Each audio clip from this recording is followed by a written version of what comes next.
ಒಂದಿನ ಒಂದ್ ನಾಯಿ ಅರ್ಧ ದೂರ ಹತ್ರ ಹೋಗಿ ಯಾಕೆ ಎಲ್ಲಾ ಜನ ನನ್ನ ನೋಡಿದ ತಕ್ಷಣ ಕಲ್ಲಿಂದ ಹೊಡಿತಾರೆ, ಅವ್ರು ಹೊಡಿಯೋಟಿಂದ ನನ್ನ ಕೈ ಕಾಲ್ಗೆಲ್ಲ ಗಾಯ ಆಗಿ ರಕ್ತ ಬರುತ್ತೆ ಗೊತ್ತಾ ಅಂತ ಕೇಳುತ್ತೆ.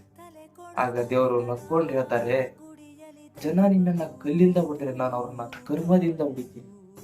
ನಿನ್ ಕೈ ಕಾಲ್ಗಾಗಿರೋ ಗಾಯ ಹಿಂದೆಲ್ಲ ನಾಳೆ ವಾಸಿ ಆಗುತ್ತೆ, ಆದ್ರೆ ನಾನ್ ಅವ್ರಿಗೆ ಮಾಡಿರೋ ಗಾಯ ಅವ್ರು ಸತ್ತು ಸಮಾಧಿ ಸೇರೋ ತನಕ ಅವ್ರನ್ನ ಕಾಡ್ತಾನೆ ಇರುತ್ತೆ.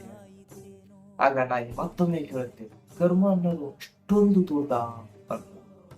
ಆಗ ದೇವರು ನಕ್ಕೊಂಡು ಹೇಳ್ತಾರೆ, ಒಟ್ಟರ್ ಮಾಡ್ತು ಬಿಡ್ಬೋದು, ಆದ್ರೆ ಇಸ್ಕೊಂಡವ್ರು ಯಾವತ್ತೂ ಮರೆಯಲ್ಲ.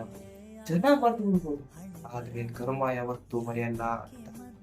ಸೊ ನೀವು ಯಾರಿಗಾದ್ರೂ ಏನಾದ್ರು ಕೊಡೋಕ್ಕಿಂತ ಮುಂಚೆ ಅದ್ರ ಹತ್ರಷ್ಟು ಮತ್ತೆ ನಿಮ್ಗೆ ಸಿಗುತ್ತೆ ಅಂತ ತಲೆಯಲ್ಲಿ ಇಟ್ಕೊಂಡೇ ಕೊಡಿ.